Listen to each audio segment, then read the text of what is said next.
Hello there, my lovelies. How's it going? Welcome back to my channel, Boomy Reactions. Thank you for watching, my lovelies. So today, guys, okay, here we are. We're going to be watching Ren's Chapter 5, part of his series that contains 8 separate chapters, where Ren gives an autobiographical account of his story, really, his backstory. So it's been a long time since I did Chapter 4. I do apologise. Ron from my Patreon. I know it's taken a long time to get here. I am so sorry. I do apologise. But I'm not gonna lie. I've been putting off doing Chapter 5 for quite a while because so many of you have told me that this is the absolute tearjerker. And I'm very easily moved to tears. I'm not gonna lie, I'm not ashamed of it. I wear my heart on my sleeve here, my snotty sleeve. There have been some of these chapters that have had me in absolute pieces. He's such a relatable character, such an authentic personality. It's not difficult to empathize with Ren, and he absolutely wears his heart on his sleeve. He can articulate emotion so very, very well. And it's not just through his music, as we've seen in these chapters. He's just so honest and just so unashamed of his experiences and his emotions. And he just bears his soul to us as viewers and listeners. And it's a beautiful quality to have in a person, isn't it? And he's such a wonderful artist as well. Really, really relatable. But because of that, when Ren describes these events that have happened throughout his life of battling, trying to find a diagnosis for his ailments that have just spanned so much of his life, and the experiences that he's gone through losing his best friend, and they have had me in absolute pieces. Now, another thing, guys, is I'm kind of struggling to find any more songs of Ren's, or The Big Push as well, to react to, because since watching these videos, everyone in my household has become a massive Ren fan. So we hear Ren's music quite often played throughout this house. So there's not actually that many left, I don't think, that I've not heard before. My little boy in particular has just become like a Ren super fan. There's probably 1 or 2 songs he shouldn't be listening to because of his age. But yes, we are a huge Ren household. Oh my gosh. I'm gonna have to catch up and see if he's performing with his band or just on his own or busking, because we're not that far away from Bristol, but it's still a little bit of a drive. It is Bristol that they perform, isn't it? But yes, to be able to watch them would be absolutely amazing. So anyway, guys, I'm babbling. I digress. So I'm putting it off even now. That's what it is. I'm avoiding the tears. Okay, right. Let's get on with it, guys. Ren, Chapter 5, as requested by one of my wonderful patrons, Ron. We got there eventually. So let's watch this together, guys. And if you're enjoying these reactions, don't forget to hit that like and subscribe. Thank you so much, my lovelies. If you're interested, I have a Buy Me a Coffee account. That link is over here. And if you would like to help support my channel any further, I have a Patreon account. And if you fancy checking it out at all, that link is in the description below. Right, okay. No tissues, but I've got my sleeve. Okay. I tried to cling on to music in whatever ways I could during the time I was sick. During my time in Brighton, whenever my energy would allow it, I'd get myself out onto the streets and I'd go busking. Did I say Bristol or Brighton earlier? You can tell I haven't actually visited either. It's Brighton. About once every 3 weeks or so. It was my second year in Brighton, and I remember one evening heading home with my guitar and my busking amp after a couple of hours of playing on the street. I remember hearing this amazing ethereal voice while heading through the lanes, and I saw that it was coming from this 16-year-old kid. I've always had a deep admiration and feeling of camaraderie for buskers. There's something about the willingness to be able to bare your soul to a street full of strangers that really moves me. I noticed that the kid didn't have an amp. He was singing totally a cappella, but you'd only hear him if you were within a few meters of him. Yeah. I knew from years on the street and singing a cappella that myself that an amp can change everything. I had this compulsion to offer him mine. I approached him and I told him that if he plugged in and sang while I played guitar, the whole street would stop in its tracks. Just quickly, guys, I don't want to ruin this story for you for anyone who isn't aware of who this singer is. So maybe I should just stop the spoilers. I have reacted to, I've covered one of these songs from Ren and this wonderful angel-voiced artist. And I was right. His voice soared across the street and people started stopping. Not long after, we had the whole street's attention. Something quite magic was happening.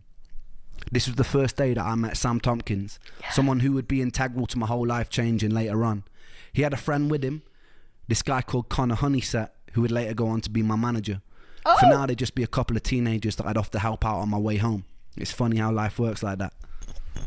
I kept up to date with what Sam was doing on social media. There was a part of me that felt like his successes allowed me to live vicariously through someone else who lived an alternate reality where I never got sick. He was getting videos on SBTV, writing and featuring with some amazing artists, and there were quite a lot of similarities in our writing styles, and all at such a young age. I wasn't really able to do any of that stuff at the time.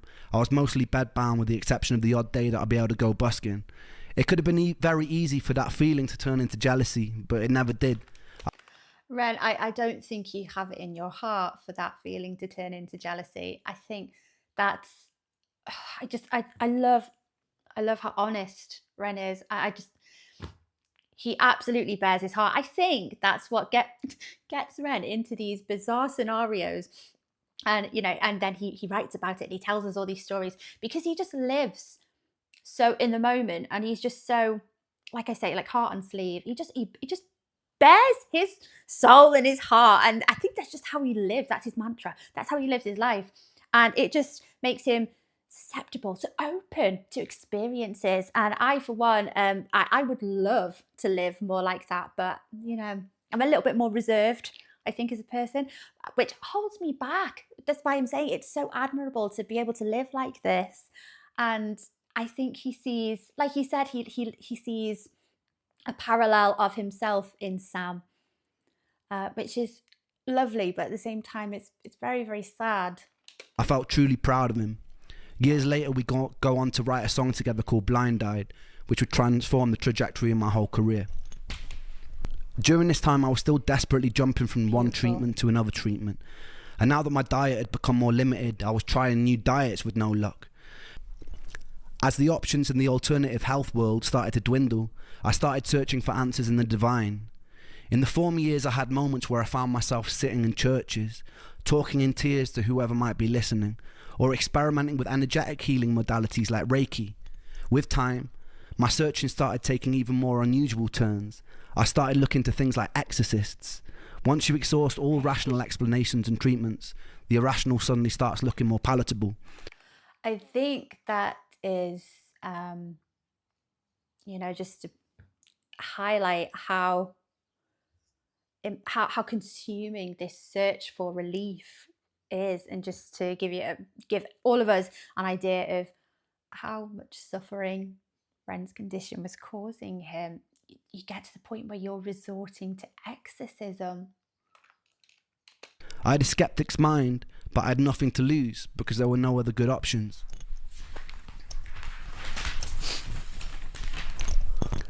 My friend Momoko's mother was from Japan.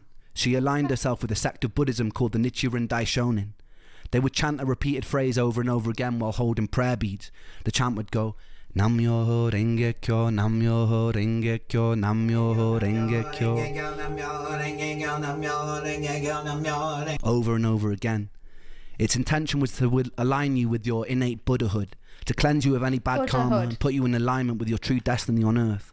Sounds like brotherhood, but it's not Buddhahood. I like that. To find peace, to find tranquility. Momoko's mum gifted me with my own set of beads, and I began to chant every morning. Eventually, I joined a group in Brighton after a serendipitous meeting with an incredibly eccentric, bright, colourful suit-wearing piano tuner. He spotted my beads and he grinned at me and he pulled out his own. We'd sit in a small group and we'd chant for hours sometimes. There was something comforting about trusting the course of my life and illness to an incomprehensible power outside of myself. I spoke openly in these meetings that I loved feeling part of something, but that I really struggled saying with certainty that I believed in it. This was the issue I faced with every religion I temporarily aligned myself with, looking for answers. Something in me couldn't bring myself to take ancient texts as gospel, all too aware of how man twists so-called spiritual doctrines to suit his own power-hungry pursuits. I don't think that's so much of a negative thing. I think it's not a critical mind so much. I think it's searching for truth and not being fooled into thinking that something's the truth just because you want to believe that it is. That's, I can't explain that very articulately. I think that's a sign of a very, it's quite in pursuit of the truth. Do you know what I mean? It's sometimes I think we're too quick to believe that things are true because we just want them to be so desperately, because they sound comforting and they sound amazing, but it stops us from questioning. Do you know what I mean? I mean that in the most positive sense. I think it's a very positive trait to have. I wanted divine proof. I sometimes screamed at the sky or the waves and begged for it. I was answered with sickness. If there was a creator, I was angry with it. Understandably. The irony was that I envied people of faith. I felt like people who truly trusted themselves to a higher power seemed to possess a level of calm and acceptance that I didn't. One of my stranger encounters was going to see a shaman. The shaman, of course, was a middle-aged white woman in a quite nice-looking cottage in Brighton. She told me to lie down, and she proceeded to lean over my body and made noises like coughing up phlegm while speaking an unknown ancient language that seemed to include whistling noises. After about 20 minutes of making distressed groaning noises over my back, she paused in contemplation for a while and proceeded to tell me that I'd been killed by a sword in my past life. Oh? She made sucking noises near the supposed stab site on my chest, and then she spat into a bucket. She then placed a little stone into my hand, and she told me that I had to bury it on a high hill in Brighton on the next full moon. The most depressing part of this story is during the next full moon, I did indeed find a big hill, dug a small hole, and I buried the stone in it. I think, like Ren said, what else have you got to lose at this point? It sounds like something that he wouldn't normally do himself. You know, to each their own. We believe what we want. But it doesn't sound like Ren would normally be quick to believe in these kind of things. But it's that attitude of, it can't get worse. I have nothing to lose. I'm desperate. I'm going to try anything. Surprising to say, fuck all happened. It was this journey into the spiritual unknown that led me to a very unsettling experience. I located a therapist online who had claimed to overcome ME herself. She specialised in it and dealt with people's past trauma, but also worked with energies like Reiki. Okay. I had to get the train to where she lived. She met me in the car and drove me in silence back to hers. There was a bit of an unusual energy about her. I've always been really good at reading people. I can't quite explain it, but sometimes when I meet someone, it's like I have a sixth sense for whether or not they'll play a significant role in my life. This person's energy felt alien to me. That's because he lives his life with such an open heart and an open arms. That's what it is. He's receptive. That's it. He's receptive to experience. When we arrived at her, she told me that she sometimes would consult with her horses about people's health conditions. Oh, okay. It was at this moment I knew that she was probably insane. Nonetheless, I shared a lot about my life. We got into the trauma of living with sickness, what it was like to constantly mourn your own life. It was comforting at first, and it felt like a safe space, until it got a bit weird. One day she offered me a glass of water before a Reiki session, and during the session I fell into a deep sleep. When I came around, multiple hours had passed, which was peculiar for me. I usually have issues with sleeping and couldn't drift off, particularly not in unfamiliar environments. She assured me it was total normal and to get plenty of water, and I thought nothing of it. Lines started getting somewhat blurry when she'd invite me for meals with her and her husband. No! I took it as friendliness, but I noticed that she started messaging me outside of clinic hours. One time I agreed to create music for her in exchange for some extra sessions. Not long after, I started getting strange messages in my Facebook inbox. Oh, no. She started telling me how she knew that all my previous songs had been about her, which they hadn't. When I dismissed this, she would sometimes message me saying that she was outside of my house, telling me that our souls were bonded and that bad things would happen to me if we weren't together. Oh, Ren. It's made him so vulnerable. I mean, I think he's such a lovely natured person. You know, obviously I don't know Ren personally, but I do feel like you feel like you have a connection through the music that you hear. And I think he's probably quite a trusting chap in nature. And to just be taken advantage of in just a horrendous way is, I mean, professionalism is everything here. I think he would be so reluctant to dismiss anything as nuts or crazy, but it sounds like this woman is crazy. You know, even talking to horses aside, that's fine. Oh, I mean, there's professionalism, and then there's inviting your clients back for a threesome with your husband. It's just, oh, poor Ren. To put it lightly, I was already in a pretty weird emotional place because of years of sickness. She drugged So him. having someone in a position of trust abuse their position like this shook me. Right. And it shook my trust in therapy even more. Oh. It shook my trust in people in general. I told her to never contact me again, and I blocked her, but she would still occasionally get through on other numbers. One time she'd phoned my mum's house relentlessly. My mum, knowing the details, told her to stop harassing me and threatened to get the police involved after things which went silent. Yeah. This was also the year that I met my second ever girlfriend, who I'd later be engaged to for a short amount of time. Oh. Please don't end bad. My little sister had already set the relationship up in her mind. She met this girl in Bristol who she got on with super well, and somehow she wingmanned me and planted the seed in her brain that she'd be perfect for her older brother, me. My sister's friend had moved to Brighton, but I was blissfully unaware of this matchmaking. At this point, I was living in a house share in Rose Hill Terrace in Brighton with some lunatics I'd met at Ben's house, and Momoko had moved down from Cornwall. The house was only meant for 2 people, but Momoko and I had pretended we were married and pretended that we were going to have a baby to be able to get it. As soon as the deed was signed, we moved in with about 5 other friends, one living in the living room, one in the attic, one in the study, one in the conservatory. Oh no! It's safe to say rent Typical was pretty fucking student cheap. house.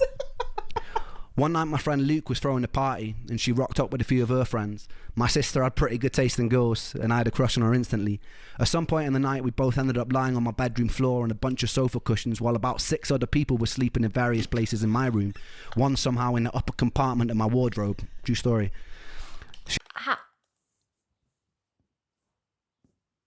Okay. How? She asked me to tell her a bedtime story and I made up the most unhinged story I could think of. By some sort of miracle, she found my madness endearing, and we ended up kissing a lot and staring into each other's eyes till we fell asleep. It's strange navigating a relationship when you're sick. I couldn't go out to eat at restaurants because I was allergic to everything. I didn't have the energy to do most normal things that couples do. Some days I'd be so full of brain fog that my personality disappeared, and it was hard to explain that to someone without them thinking that maybe you were just being a bit off with them. I think losing Joe, losing Callum, losing the record deal, losing my last girlfriend, it had all made me wary of getting attached to good things. Quite a lot of my illness made me feel ugly, and it's hard to accept love when you feel ugly. Nonetheless, she did love me, and with time our relationship grew. That's the saddest thing I've heard. It was around this time I was contacted by a woman called Jennifer Breer, an incredibly inspiring woman whose journey seemed to parallel mine. She was an incredibly ambitious PhD student at Harvard who one day was struck down by a mystery illness that confined her to a wheelchair. She spent most of her life tirelessly searching for a way out. She was doing a Kickstarter to raise money to make a film called Canary in a Coal Mine. It would later go on to be renamed Unrest, and it would go on to win multiple awards, and it's still watchable on Netflix to this day. It's an incredibly important and very moving documentary about the horrors of living with ME. I recommend everyone checks that out. Wow. Oh my gosh. Oh, I'm going to have to watch that. I'm not 100% overly clued up on the symptoms of ME, but yeah, I imagine it's horrendous. At the time, I started health blogging. I created a series of video diaries that I named Me versus ME. It would be a video document of my various trials with different alternative treatment approaches, because at and this time generally you thought a you look had into the ME. life of someone with a chronic illness. I didn't know it back then, but those videos would save my life. I guess I was occupying a place that was needed, as quite quickly many people in the chronic health communities gravitated towards my videos. Every day, I'd be sent messages telling the stories of the people who had fallen in between the cracks in the floorboards. There was heartbreaking stories. Stories of frustration and confusion. People mourning the people that used to be. Some who were new to this world. Some who had been there for decades. I tried to help them in whatever way I could. I tried to comfort people. In my own little way, I became somewhat of a spokesperson for the voiceless. I felt their pain like it was my own. Ren, you are 100% in multiple ways a voice for the voiceless. I think I've actually said that before, so it's lovely that Ren describes himself like this. Obviously, the fact that he's undergone these awful symptoms and has led him to this point in his life, that's not a good thing, but he's still helping so many people. There's something about him, like I say, that's just so relatable. People gravitate towards him because, I don't know, I think he just seems like a very compassionate person, and you could tell him anything. I think he'd understand. This new pursuit gave me a sense of purpose that I desperately needed. Without purpose, I felt useless. I made a lot of friends, and I'd write to them on a daily basis. Some of those friends died. Some of those friends decided to take their lives, and they were wicked people. I talked to them a lot. It was this that ultimately made me decide to stop, but that wouldn't be until years later. Immersing myself in the horrors of this illness and trying to carry some of the weight for the others while I still wasn't strong enough to carry my own eventually took its toll. Jen Bria had found my videos and she asked me to make a song for her documentary. I was honoured. I wrote a song called Patience. I'll leave you with a video taken at a time to finish off this chapter. And I've learnt some lessons that will be so valuable for like, so it's a blessing and a curse being this ill, because it's completely changed me. Like it's turned me from a little cocky teenager into somebody who's quite this, I guess, prepared for things now. You're like, so young. I feel like once I've gone through this, I'll throw anything at me and it'll be okay. But at the same time, as much as I see it as a blessing, I hate it. I do hate it. I think it was Thomas Edison that was like, I haven't failed, I've just found 1,000 things that don't work, which is kind of nice to look at it that way, like I'm just eliminating things. But it really challenges my mind, and yeah, it's just gotten to the point where I'm spending, I'd say, like 95% of my life in a bedroom, which kind of sucks, because my mind is in such a different place in my body. My mind craves life so much. It's alright, it's okay, I'm feeling brave, gonna face this day.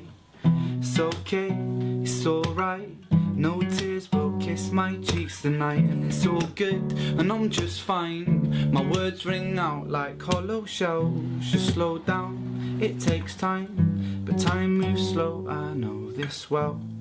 And my heart breaks 1,000 times a day.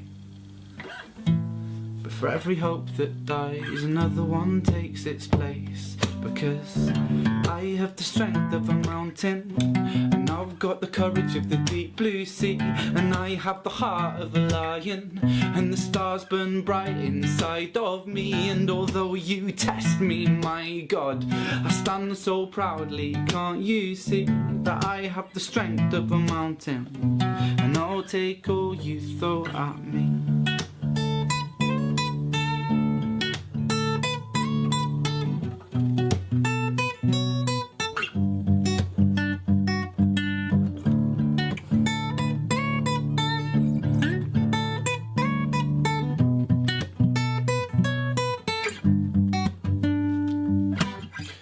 This world is quite scary, I know that, cause I've been here for some time. But all that prepares me for a day when I can truly shine. Cause I've been so broken, and picking up fragments of myself, I'll glue them back together, so I can stand at the edge of this world and yell that my heart breaks 1,000 times a day.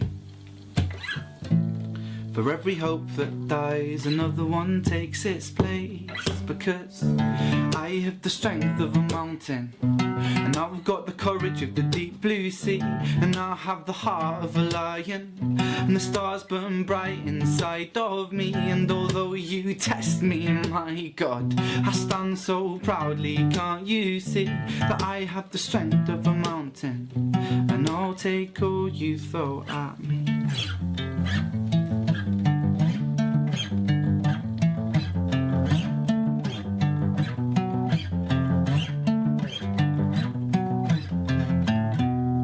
Dust the cobwebs off this sheath, and I'll take the sword of my belief, and in this storm I will not flinch,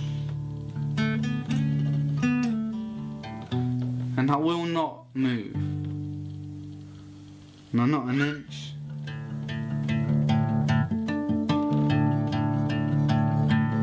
Because I have the strength of a mountain, I've got the courage of the deep blue sea, and I'll have the heart of a lion, and the stars they burn bright inside of me. But although you test me, my God, I stand so proudly. Can't you see I have the strength of a mountain, and I'll take all you throw at me.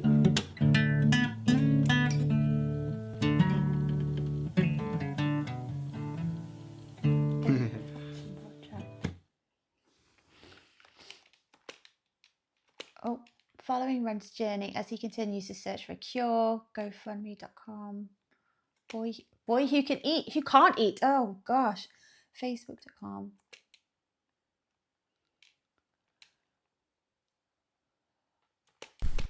Oh my gosh. You just can't fathom it at all. At the lowest point in his life, and you have these predatory, is that the right word? Predatory people waiting like spiders, just waiting to jump out and prey. Oh, it's so disgusting. Oh. Okay, I'm thinking this wasn't the absolute tearjerker that was warned, but actually I'm wondering if it's actually chapter 8 now. Maybe I completely misread it or misremembered.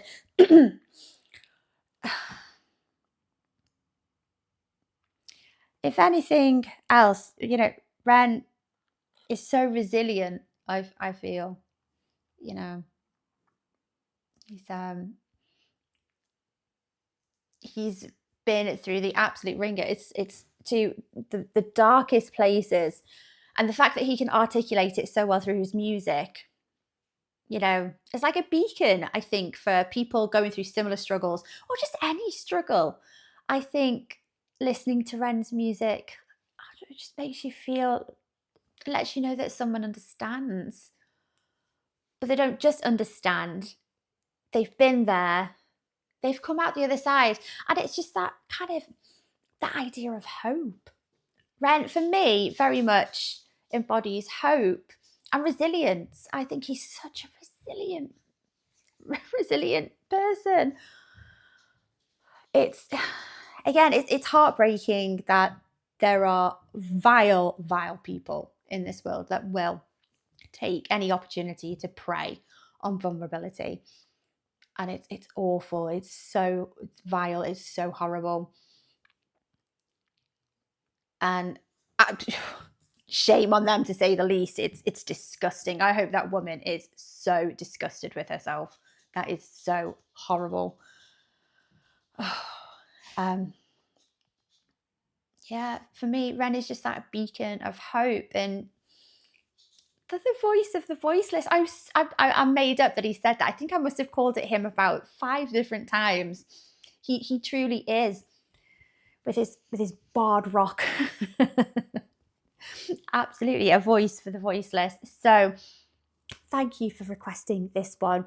Ron, we got there in the end, and I promise I will not leave it as long to do chapter 6. So keep an eye out for that video, guys. We won't have to wait another 4 months for that one. So I hope you enjoyed watching along with me, guys. Take care of yourselves, and I'll see you next time. Bye-bye.